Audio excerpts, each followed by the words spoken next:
Mutual fund investments are subject to market risks. Read all scheme related documents carefully. Hi, welcome everyone. It's a show of hands. How many tea drinkers in the room? I mean, tea and nothing else? Just tea? No, I mean hardcore tea drinkers. Hardcore tea drinkers. Okay. Hardcore coffee drinkers. Not bad.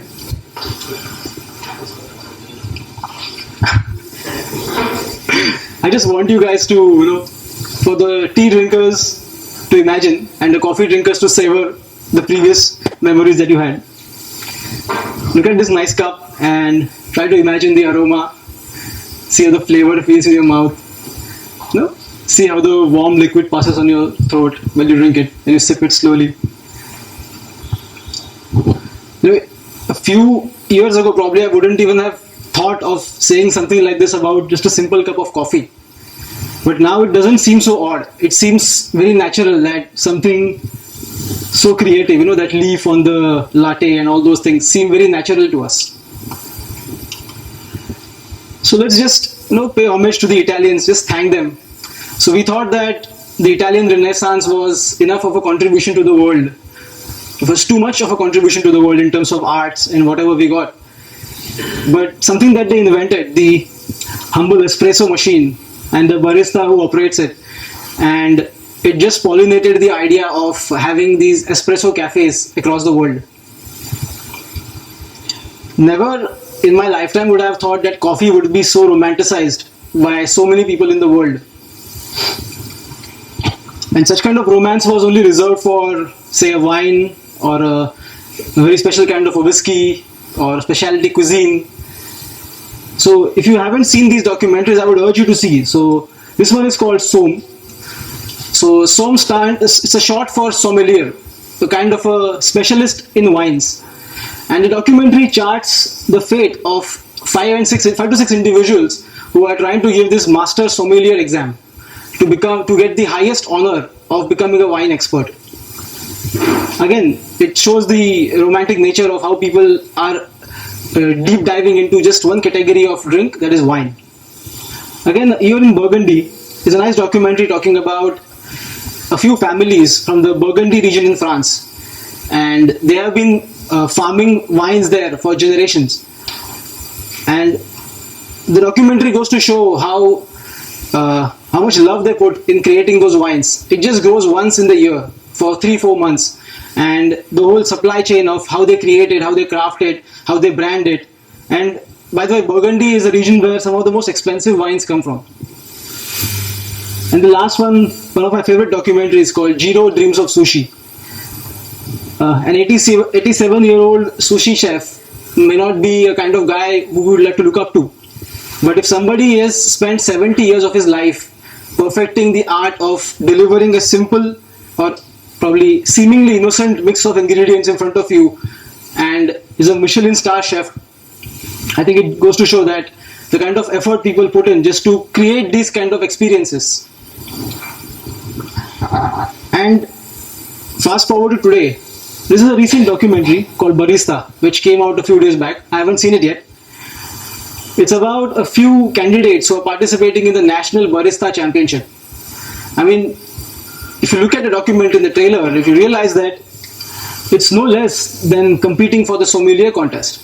I mean, wine, we can understand why people spend so much time in researching wine. It's very expensive.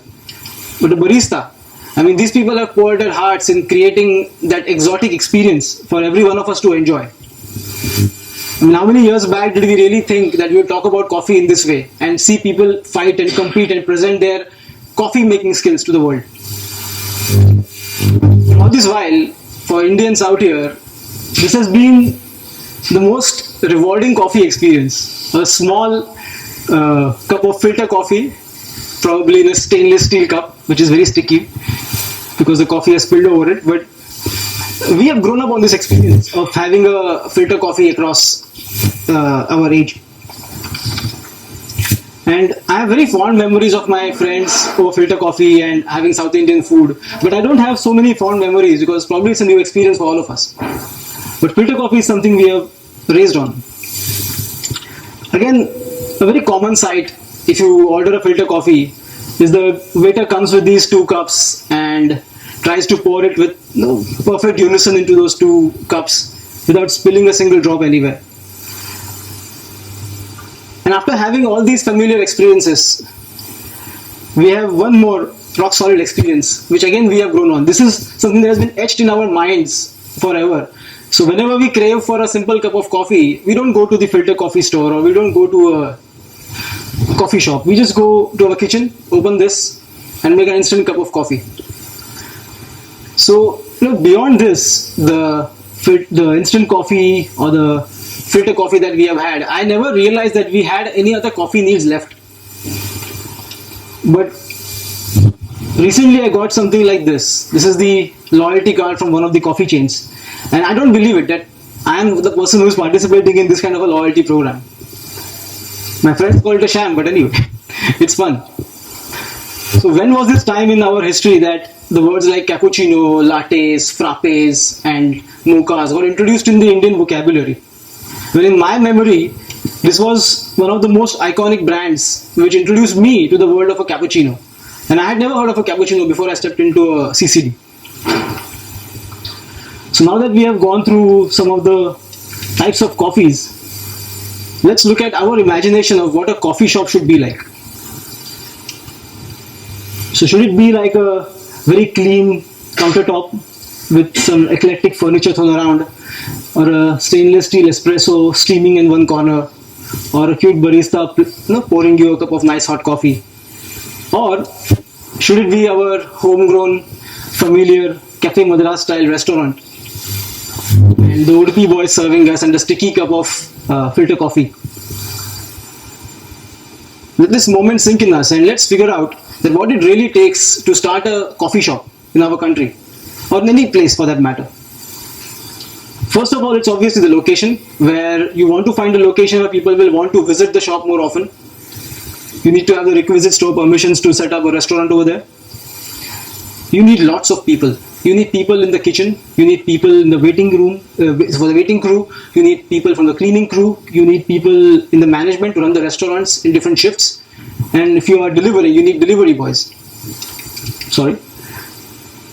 You also need a menu. I mean, you just cannot serve coffee, but you can if you want to, but you need to have other beverages, you need to have other foodstuffs, other snacks, and if you are really adventurous, you can probably have your own branded packaged products, like some of the Udupi restaurants we have in Matunga. Again, we have to locally source our food items, and if you are an exclusive coffee shop, you can probably find your ground coffee somewhere nearby or from your native village, or you can import something if you want to. But what if you want to set up a chain of coffee shops? What do we really need for that? Just multiply the previous list by the number of shops you want to open. Again, if you really want to keep a consistent quality and preserve the experience for each and every customer who steps into your chain, you probably need to have an integrated supply chain that will carry the same material everywhere and provide the same experience everywhere. Again, you will need something like a brand which people will want to associate with and would want to come to you for that brand, rather than just a simple cup of coffee which they can even have at home in their own espresso machines if they bought one. Again, if you are in the local area, you need to differentiate yourself from the local coffee shops, the Udupi restaurants, other coffee chains nearby you. So what is it that really differentiates you or helps you stand out from everybody else on the street? Well, free Wi-Fi doesn't cut it. There are some snobbish coffee shops who put these signs on the board saying that we don't have Wi-Fi, talk to each other. But then that's very pretentious. And yet, we meet this one again. This is a highly competitive product, and just to get a scale of how big this product category is, let's take a look at the coffee drinking market size in India. The total market size for coffee drinking in India is around 30 to 95 crores, and 2/3 of it is from this guy, and only 1/3 from all the types of brewed coffees we saw, the filter coffees, the cappuccinos and everything else. So if something that is dominating the market for 2/3 of its value, it has to be something really massive. But again, we have seen that brewed coffee also works. So let's just take a look at one variety of brewed coffee there is. So why does filter coffee work for us? First of all, it's brewed by somebody else. It's a very intricate process. You have to have that decoction filter. Okay, by the way, filter coffee is also known in the coffee jargon as a drip brew coffee, just in case. Useless trivia number 95, something like that.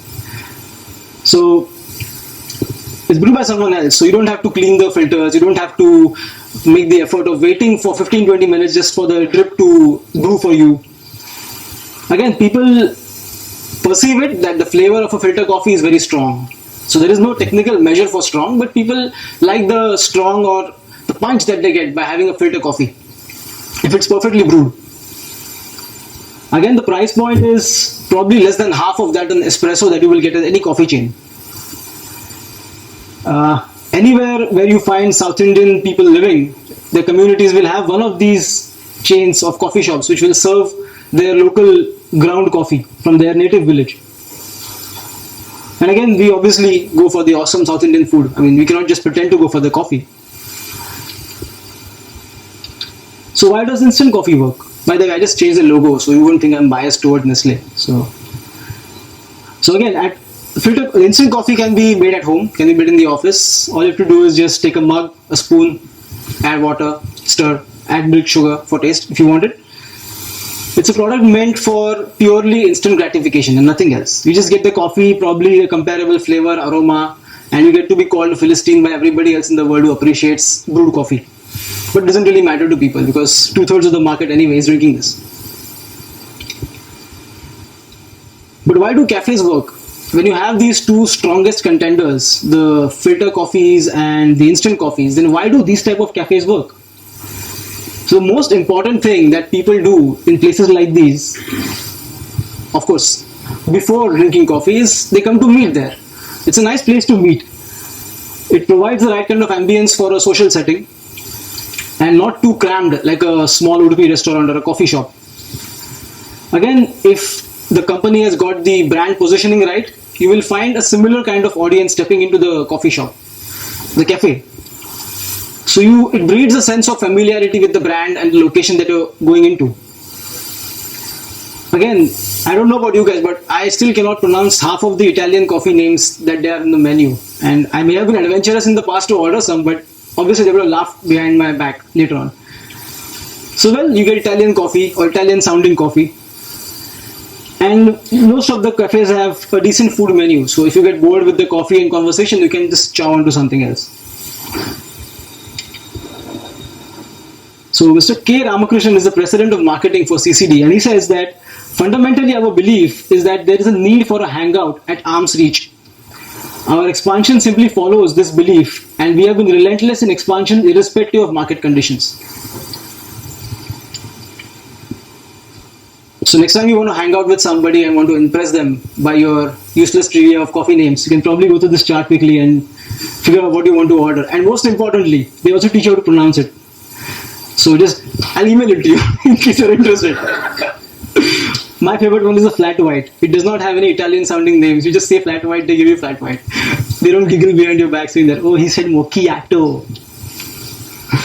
So anyway, so a lot of you guys gave us a feedback after the last presentation that we needed something which is more business specific to discuss during the FOF talks, and something which is much more Indian rather than just discussing global companies. So I'm trying to scratch everybody's back. So let's look at one of the biggest coffee chains in the world, and let's look at a comparison with the biggest coffee chain in India. A quick run through the numbers. CCD has been in existence in India for the past 19 years since their first store opened in Bangalore. Starbucks, although the company dates back to 1971, the first coffee store, the kind of stores that we see nowadays, came 28 years ago in 1987 when Howard Schultz, the current CEO and chairman of the company, bought over the other partners and merged his coffee chain with Starbucks.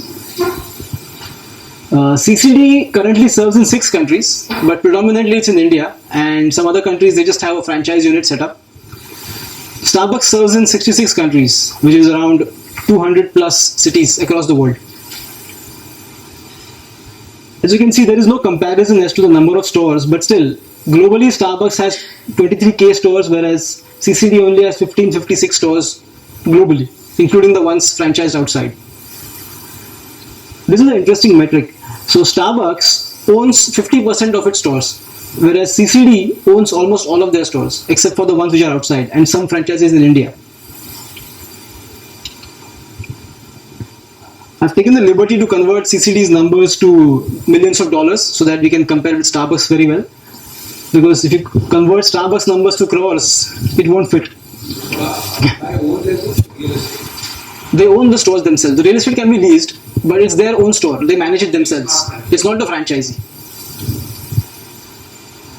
So Starbucks made in September 2015, year ending, $19 billion, whereas CCD made in FY15 1280 crores, if I'm not mistaken, which translates to $193 million at 66 bucks per rupee. This is something I tried to estimate. I can estimate it, but I don't want to give the number out because they have tried to keep it under a consolidated entity for the specific case that people won't be able to figure out the real profit after tax of CCD probably. But just look at the sheer scale. So Starbucks is at 2.7 billion PAT and CCD unknown. Well, we can really estimate, but let's not try it. Same with free cash flow. They generated $2.2 billion of free cash flow in this current year. This is again an interesting number. And correct me if I'm wrong if somebody has seen this company. So as per the IPO filings, CCD makes only 3% EBIT margin and Starbucks makes 18%, and they also continue to grow. It's not like they have stopped growing. And I'm probably assuming, so just a busy slide, but I'll just explain it quickly.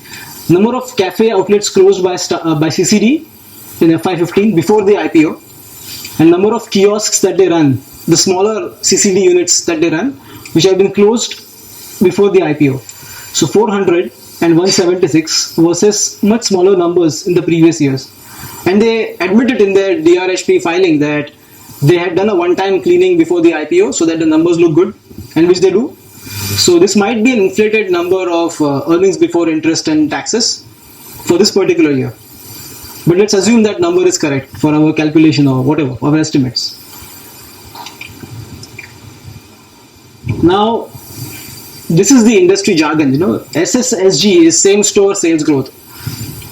So CCD in the past 2 years, this is the average number, grew around 6% in same store sales growth. Starbucks at that scale grew at 7%. And this is their global numbers. Again, if you look at the brand positioning, CCD targets themselves towards the value conscious and generally young crowd. What they call young is somebody which is below 35 years of age. And Starbucks has already been in the premium category. But in many places, Starbucks is not a premium coffee shop. Starbucks is somewhere in the mid-range in many developed countries where there are artisanal cafes which serve at 3x the price of Starbucks and yet still manage to sell coffee. The kind of baristas who are in the documentary are those from these coffee shops. Avni Davda, the CEO of Tata Starbucks, said something, and I'm not alienating the student population. It is an aspirational brand for them, and I think at some stage they want to make it part of their daily habit. But at this stage, maybe they think it's not affordable because they're looking at other competitors.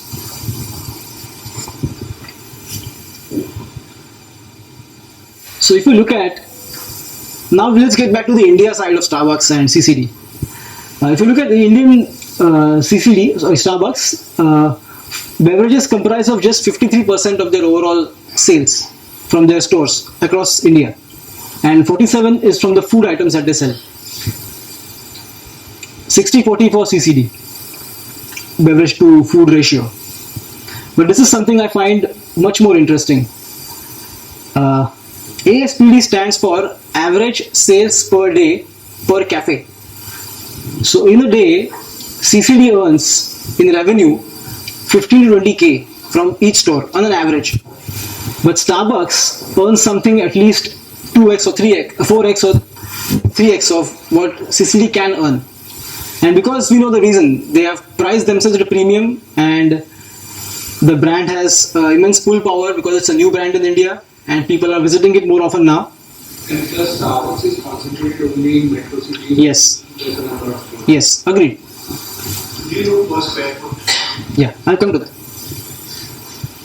So number of stores in India that CCD has is 1528 as per the last number I saw in the IPO filing.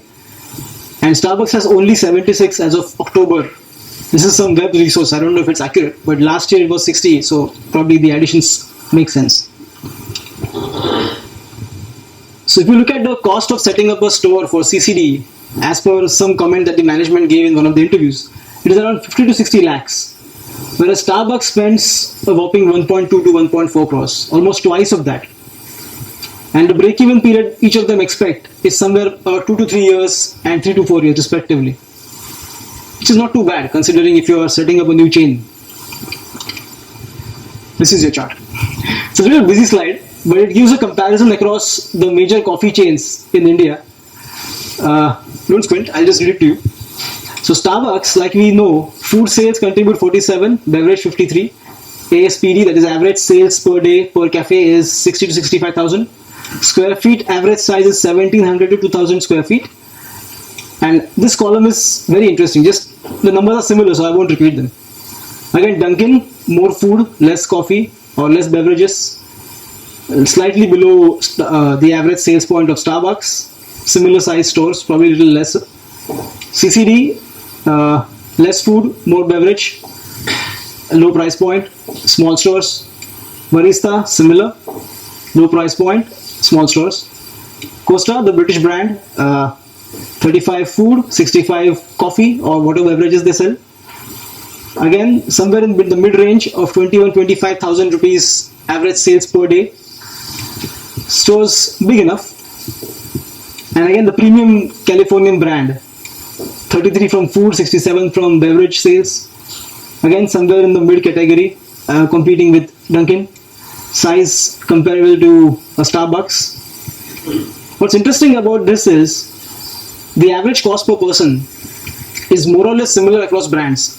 Yet the pricing that they decide and the kind of category they work in determine how much profits they make going ahead once all these stores start breaking even.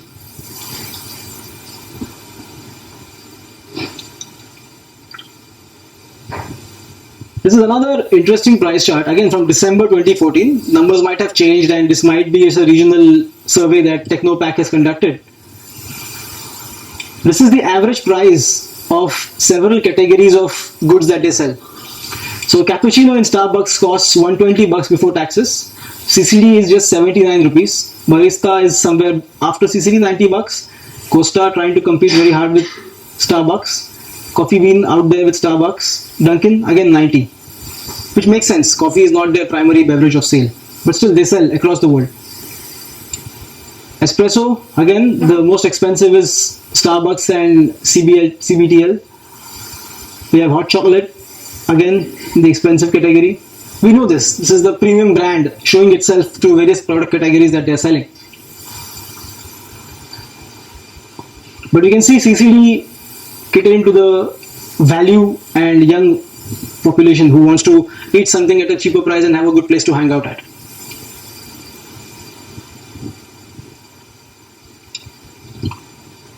Just to give you a scale of how these people have grown, and hats off to CCD who has single-handedly scaled a very difficult business to scale actually, but they single-handedly scaled this business from 700 stores in 08 to 1568 by March of 2014.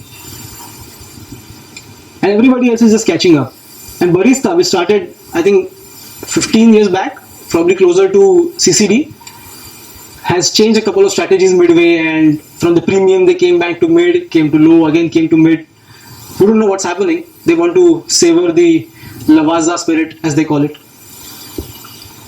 But they haven't been able to catch up. Starbucks is new, Dunkin' is new, so we'll give them some time to catch up. If you look at all those brands, if there's any poster child for Make in India, probably CCD would get one slot in that list of Make in India companies. It's a homegrown brand, it's a homegrown person, it's not some foreign investor who has come in and put some money in. Of course, there are investors in CCD who are FIIs, but it doesn't matter. This guy has single-handedly imagined from bean to cup, that's what they call it. He has a fully integrated business model right from the coffee farms bang to the cup that is serving in the coffee shop. So Desi brand competing with all these Videsi brands. But can CCD keep up? And this is a question I keep asking myself, and no amount of number crunching and no amount of reading annual reports or the IPO filings is going to answer this question to us. It's something only time can probably tell. If a coffee chain which is homegrown competes with all the top brands who have probably excelled themselves at understanding how the category works. But CCD is an advantage. They know the Indian consumer much better than everybody else. So if you see what happens when a foreign brand comes in a new market, the industry benchmarks for what we think is service quality and the experience or the ambience, they automatically go up. Because they come with bigger wallets, they have swanky stores, people have natural attraction towards them when they are new. Most importantly, there is a huge competition for trained employees. So if somebody has been trained by an older coffee chain or an incumbent coffee chain, that employee suddenly becomes a more valuable person to retrain for a new coffee chain. And the competition for all these employees becomes so intense that it automatically increases the cost of all these employees in the overall market. Any recruiter who recruits for these companies will tell you that how difficult it is to find good quality employees who can speak 2 sentences in English properly and who don't have body odor probably. But it's a fact, and we live in a humid country, so it's something that comes naturally to us. Again, service quality is something which we can have debates about, because if somebody likes, say, CCD service quality and says Starbucks is too extravagant, we can forgive him. If somebody says Starbucks is the standard and CCD has to catch up, we can also forgive that person, because it's all a subjective thing. But on an average, only numbers speak in the longer term, and we don't have the kind of history right now with all the premium brands coming in. So we will give this thing a pause and wait for it. Again, menu offerings can be very eclectic. So if you are a very exclusive brand and you want to cater to a certain type of audience, you will have that kind of a menu. And it might confuse the competition sometimes, because they might add categories which they don't normally have experience in working with before. So menu offerings can be competed away over a period of time. Again, the ambience is very subjective, so I'll leave it to that. And there's a very strong allure towards international brands. So I remember seeing photos in the paper when the first Starbucks store opened, and the queues were longer than the queues for the iPhone when it launches in the US. And I was wondering, is this coffee here? Why not go to Star cold drinks and have a small filter coffee and go back to work? But no, people wanted to have that experience. The biggest store of Starbucks in India, all that shebang.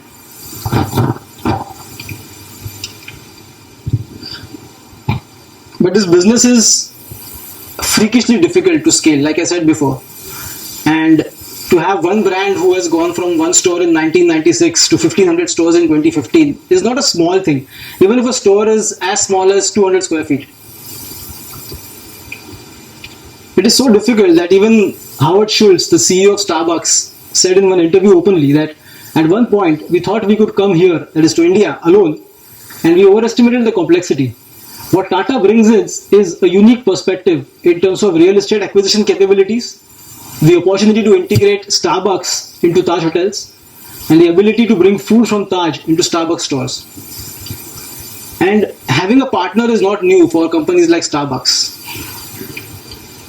So in Japan they have a partnership with a local guy, in China they have a partnership with people, they have even partnered with city governments to promote Starbucks locations to be opened in China. So it's a tough racket to scale.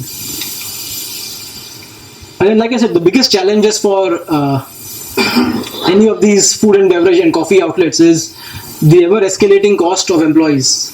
And in the past 3-4 years, this cost has been the biggest factor for a lot of margins to have come down.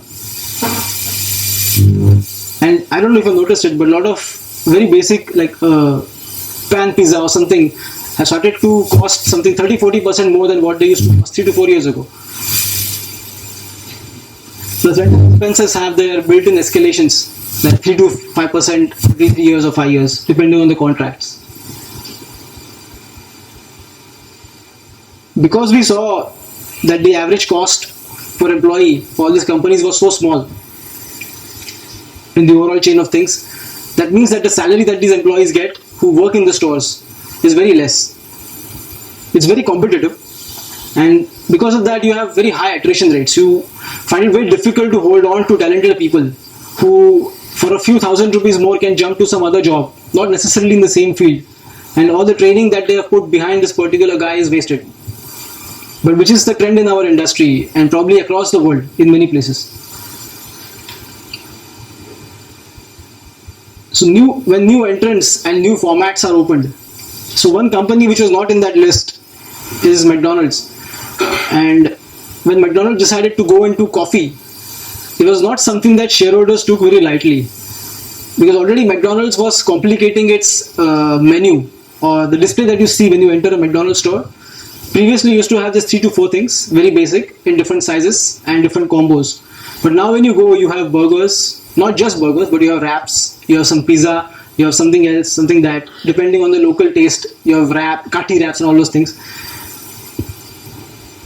With that, adding another category of coffee and making your supply chain even more complex was something that people did not like. But I think that's the smartest thing to do, because you already have the customer in your store. You already have the rent paid for that customer, for that store, and you just have a small kiosk on the side which serves coffee. So I think it's a brilliant way to increase your same store sales overnight. So when new formats and new entrants come, naturally there is a curiosity.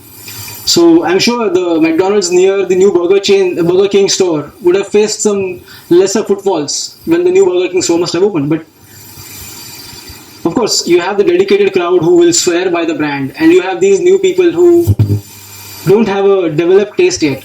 People like me who know what a cappuccino is, but wouldn't be able to differentiate a cappuccino from a Starbucks and a CCD. Then that effort is wasted. All that romance that you put in the coffee, it's wasted from people like me. So when you have a country with underdeveloped taste palette for cross products, you find people going to new formats and new entrants more easily.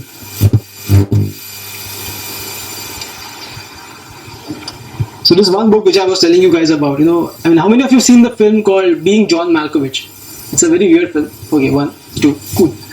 So for those who haven't seen it, the main character in the film gets a chance to go inside the actor John Malkovich's head through some freak thing. Okay, doesn't matter. So he gets a chance to go inside his head and see the world the way he sees it every day for a few minutes every day. So if you read this book, you get a chance to be Howard Schultz. So Howard Schultz came back after retirement as a CEO of Starbucks in 2008, when suddenly Starbucks had a moment of crisis, when thing that never happened in the past 20 years when he was retired, that the same store sales growth started coming down. People who were visiting twice a day were only going once in a day in Starbucks. And this was during the time of the financial crisis in the US. And people were still drinking coffee, but just not at Starbucks. And he was worried what to do. So the book narrates the story about how he came back. So 1/3 of the book is about the process of how he came back, how he reinvigorated the brand. And it talks a lot about how complex it is to build a brand, to sustain it across the world, and to be the poster child for the brand and also be sustainable at the same time.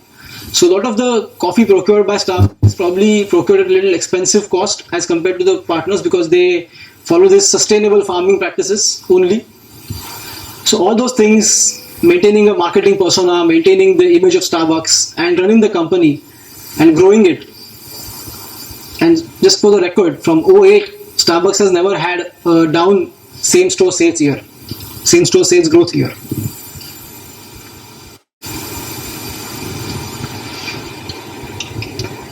So what's the bottom line? After all this talk about coffee shops and food and all the saliva and everything, what is the point of all this? So would I buy a Coffee Day Enterprises Limited today? Would you buy a Coffee Day Enterprises Limited today? Why not? It's an interesting company, a homegrown brand, fighting neck to neck, tooth and nail, at the lowest price point, catering to the masses. Why not? There is one more business which Coffee Day is supplying coffee machines on the rise. Yes. That's also a very big business. I'm including that in the coffee business. So coffee considers the fresh and ground business, the kiosks, the vending machines and the stores. That's also very thriving business for them. Yes, amazing. So this question keeps coming to me, and I have my opinion, but I want to hear other people's opinion as to why you wouldn't buy the most iconic Indian brand. So that is a holding only, and there are other couple of things which maybe I don't understand. So one thing that I've seen in a lot of these sort of companies is the same store sales growth is different from customer count addition. And in a lot of these cases, customers don't actually increase, they're just increasing the value because the base price is so low. So I think if you get that breakup, it'll speak a lot more about, do you have that? They don't give. They don't give. So this barrier to entry is really low in a business like this. So if this suddenly one other local coffee shop opens, suddenly your business is like half probably. I don't know. There's an anecdote in one of the articles that I referred to while reading about coffee is that they had a lounge store, so they have a category of stores. So lounge store is equivalent to a Starbucks kind of a store, little fitted with the premium category. It was somewhere near Honeyman Circle, and when this body opened up, they had to shut it down. So traffic started going to Starbucks. Why would anybody want to go to a lounge store of CCD? Not to do it, but yeah, it's a reality. It happened, the store closed down, and Starbucks is serving in the same area in this place. That's because Starbucks quality of the paper, the taste, everywhere worldwide is same. Starbucks offers an experience and people pay for the experience. Agreed. But any Indian app, see, I also tried Starbucks coffee. Okay, I have a loyalty card for what's so No, No, Indians but would the pay. problem is how much Starbucks want to scale up and how fast, because if they expand at this speed, I think Cafe Coffee Day will capture the market by then, because he is expanding very rapidly and they are very slow. So I don't know how fast they want to expand, and we go to Tata Global and they don't share any information. So I don't know how fast they want to grow, because at this speed Cafe Coffee Day, if they start growing, they'll cover the country and Starbucks will still be in the metro city. I think Cafe Coffee Day is growing in highways and outside. But that stores are not profitable. So isn't that the proposition? We talked about the slide per square feet. Now, whatever you mentioned about the average cost per person, after a certain number when it breaks out, people with the higher premium pricing will be able to actually create, generating more cash flow. So when Starbucks or the bigger guy starts creating that kind of profit, CCD would start facing trouble in terms of, the footfall will be shifting towards Starbucks or the bigger guy. That's when I think CCD would be in trouble. I share the same views as you have. So my answer is no. I wouldn't buy for the same reason that Hardik mentioned, that I don't need to buy the other things. And plus, I don't want to even touch the idea of valuing the Starbucks. So can anybody guess what is the market cap of Starbucks right now? Just a range. Don't say 0 to infinity. 70. Sorry, 60 billion. Yeah. 60, 70, 100. He's closer. It's $92 billion. And I was stunned. So me and my colleague Nandan, we were looking at we just thinking out loud, what is the value of Starbucks? Let's figure it out. And he said 60 billion, I said 40 billion, looking more than 40 billion. I should have guessed the same way you asked it, I increase the So it's $90 billion. So that is on $19 billion of sales and a PAT of 2.7 billion this year. That's 33 times earnings and 4.5 or 5 times of sales. I think they have almost $1 billion of cash balance in their loyalty program. Yes. In Cafe Coffee Day, they don't have any loyalty program. I saw a card recently, but they didn't market it to me. Do you know how much of Starbucks sales globally are takeaways? There is one estimate I read somewhere was about, in developed countries, it's about 70 to 75% takeaway market. And average store size is smaller than So, the... yeah, they also have a 250 square feet store to a larger store like 1,000 square feet. But they are more ubiquitous. They are available in different roads, different lanes. You wouldn't imagine, you take a 20 Starbucks, you see another Starbucks. So you heard of Bibella? I'm not right. Okay, so they're following the JD model, so they don't have to pay rent. So do you know who's doing that? Like, is that a... I haven't seen the model, so if you can tell me what It's a JD model, so they, they don't have to pay rent. They, from the landowner, it's a partnership and they give a share of the profit. So that seems like a more, I don't know, different sort of model than probably what these guys do. Just an interesting thing on cafes in India. So I don't know how relevant this is. One of my friends recently visited me from the US, and he'd been backpacking all over Europe and Asia. So he didn't have an Indian SIM card, right? So he was reliant in these countries, like going to the cafe and like using the Wi-Fi, but he couldn't do it in India. You have to have an Indian SIM card. And he said that was like a big put off because like he spent so much time in cafes in all these places because he could just use Wi-Fi, but he can't do that here. I'm sure that's for like every other foreign person with a SIM card comes in here. I just have to point to note about like the cafe world, how it's different from other places. It's true. What you're saying is true. Free Wi-Fi is not necessarily the kind of thing you give for free. So, have you seen average sales per shop or kiosk increasing over the last 10 years, 8 years? so the CCD had given some numbers. It was increasing. What percentage to be a 10 number? So 10, 2 years back it was 10,000, 11,000. Now it is 13 to 15,000. Okay, this table they give because some of the more mature stores generate higher average sales per store. Okay. So why so? Because store is fixed, the area is fixed.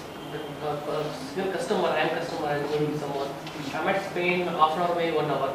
That's fixed. That may vary around the average like kind of. That means I might buy 1 coffee. I will not go for 2 or maybe more than 2. Different. That means my sale is fixed, more or less. And the only you have to price for do है today 750 to can it is 80 rupees only coffee or some other, or I push something to take it more, some other product. Right. So therefore, do you see there is some double-digit growth? I don't know how much Sir, growth what was. past trend? You can check that. Past trend you cannot measure because they are also opening rapidly new stores. So that number might be skewed. So the newer stores will still have higher footfall because they came in when nobody was there. And when you have a single store in an area where they never had a coffee store. Like in my hometown there was no CCD 2 years ago, but now there is. So it is the in place to hang out. So I'm sure if something opens nearby. What is the life of a successful store? Like, what I mean is, after they open and if the store is successful, how long before they have to go in for renovations? Going for Renovations. renovations can be done as often as they want. Keep the store look proper. Success, I think, is when your same store sales growth stops. That means you're at the peak of that area, probably. And Starbucks has still not reached the peak. So even in the US, they are growing at I think 3 to 4%, if I'm not mistaken, in same store sales growth. Much faster in the emerging markets, China, Asia. If I'm not mistaken, So I think one of the differences with cafe coffee day and Starbucks, right? I think Starbucks serves you the warm food in the food sale. I think the cafe coffee day is more of that prepackaged food. You want it and do it. You think the margins there will make a big difference. If I'm not mistaken, Starbucks sources its food from like, Tata Sats. So that is also prepackaged food. I don't think they cook something. Because one of the things that Howard Schultz mentions in his book is the smell of burnt cheese versus the smell of coffee. So we are a coffee store, not a burnt cheese store. So he says that he abolished very famously the most famous sandwiches which they used to grill in the store when he came back as CEO. So I don't think they will cook something there. But they have like Starbucks has a much better variety of food than maybe the cafe coffee day will, and I think that's where the margins are also. There might be. I think coffee is the primary thing. Coffee is the primary. They use premium seed compared to coffee tea. Starbucks uses a premium coffee seeds. So if you have both the products together, Starbucks products has an appeal to you. But they are also sourcing locally. I think. But they have certain. They have a whole science. Starbucks, I've seen documentaries on National Geographic. Even if there is no science, They say that there is science. they actually put that person who's buying the coffee through a long training process, and that guy is actually on the road maybe like 9-10 months of the year. I mean, it's an amazing experience that they go through. $2.2 billion in free cash, you can do all the things you want. I mean, they wait for that seed to be the exact color of the pluck of the tree. No, this So, is it's a theater of coffee.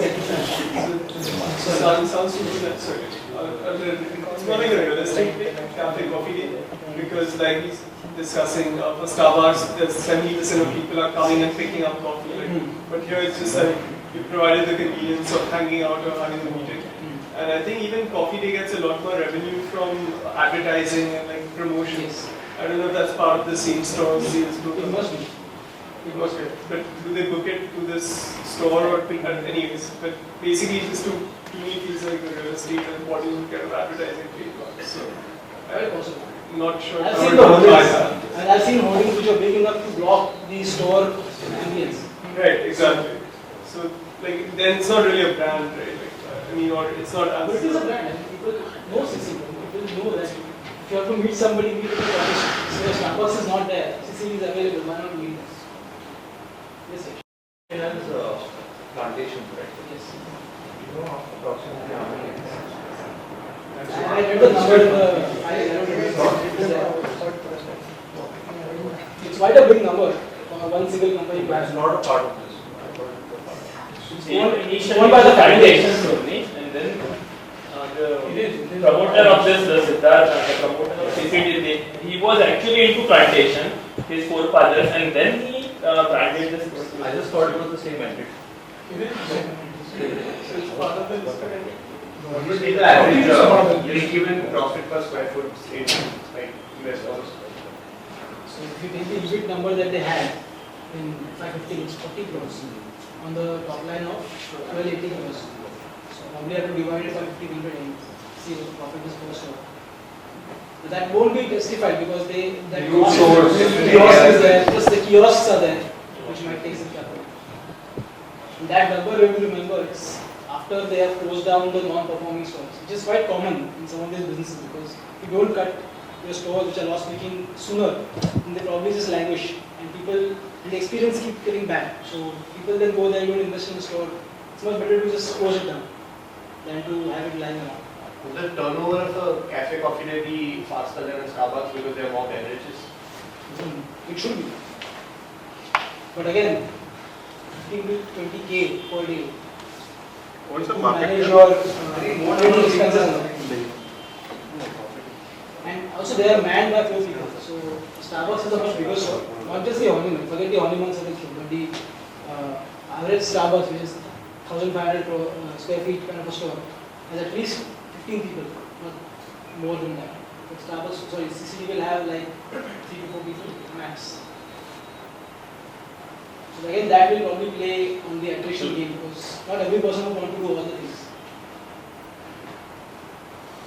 CCD is also with the airlines. Which Office of many airlines is a CCD product. okay.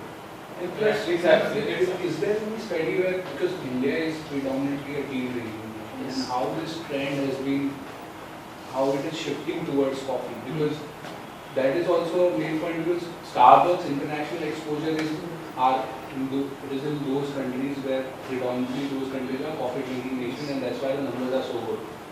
But if this trend, if this pendulum is shifting towards coffee, then I think even Cafe Coffee Day or Starbucks in India will do better. Is there any study which is that matter? There is one data point which they gave, but I don't know how to believe it or not. They just show how the trend of coffee consumption in India is increasing. It's at 1% per annum. It's Increasing. Tea consumption by green tea consumption. Then how is it compared to China? That time also is predominantly But I guess Howard Schultz in one of his Howard Schultz in one of his presentations talked about that 2 years back or back they've taken a tea company. They have a They tea. said that the next biggest trend in revenue would be innovation will be coming in tea than coffee. That's what he is saying. Next 20-30 I don't know. Have you done any study on, what always surprises me, like we have McDonald's for fast food. Of course, there's Hashiram, which is trying to do something with exports and all. But I don't see any chain really coming up for Indian fast food. You know? There are many. There is that On a big jumbo scale. king, which On a is big quite scale. big actually. How big are they? I don't remember the number, but like I said, this business is very hard to scale. Very hard. Very, very hard to scale. For something as simple as the softness of bread, the McDonald's can probably spend a lot more on getting a custom-made machine to keep the bread soft for the entire day. But a smaller chain may not be able to afford that. Or they may not know how to do it. So it's a mix of branding, operational excellence, all those things compounding, which you get all the best professionals from all fields together. Do you have any idea how many McDonald's there are in India? How many outlets? What? McDonald's? Any number anyone remembers? I don't think it's too many. I think it's 200 if I'm not mistaken. Yeah, considering they started in 91, 92. But I think the average sales per day is very high. They become profitable also. Yeah, They're very profitable. they're very profitable as well. Store size I think is comparable. Not necessarily small or big, but I think comparable to these bigger brands. The menu is also different from what they offer worldwide. So they actually Indianize the menu. The Indian taste. But Domino's and McDonald's both have done Yes. that. So again, it's not to just say that they are coffee businesses, but they are in a way quick service restaurants. So they have to be compared with other QSR companies like the Jubilants and the McDonald's of the world. I think the same store sales growth number is very deceiving for investors because they can keep increasing the price and you realize after some time that actually the customer count has reduced and they just change the business mix completely by becoming more efficient.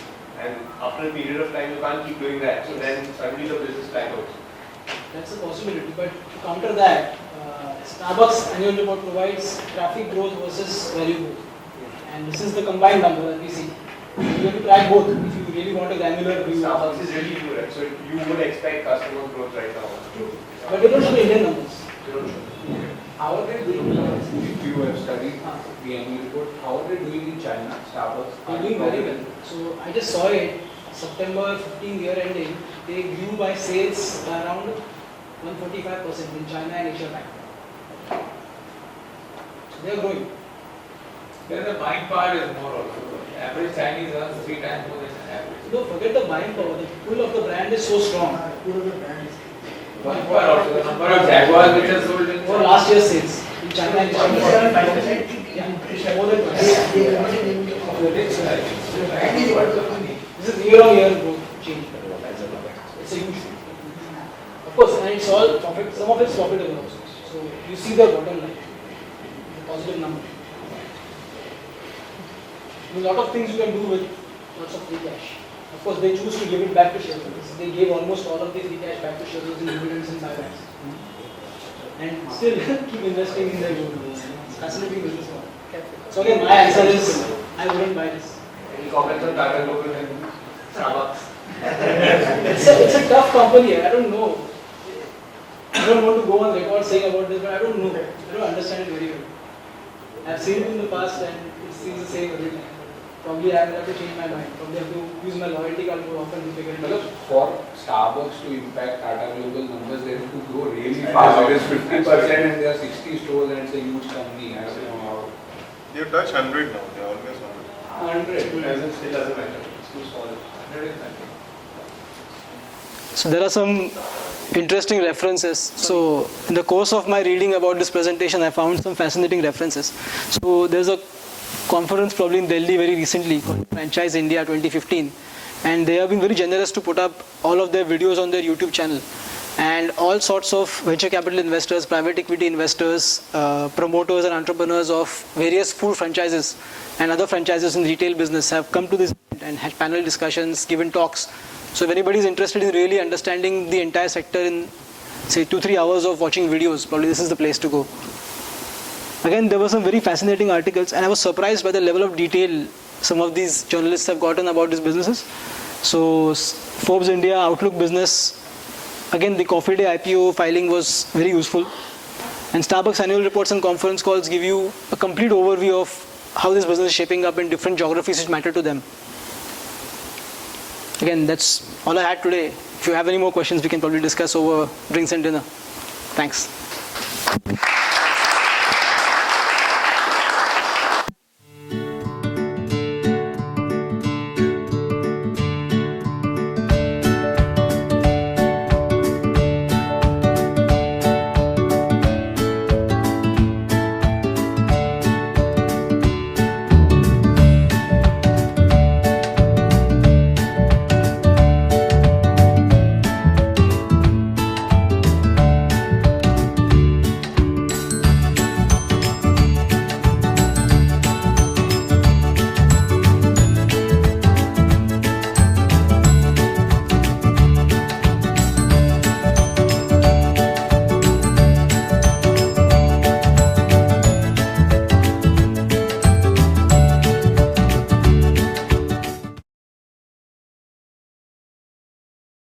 Mutual fund investments are subject to market risks. Read all scheme related documents carefully.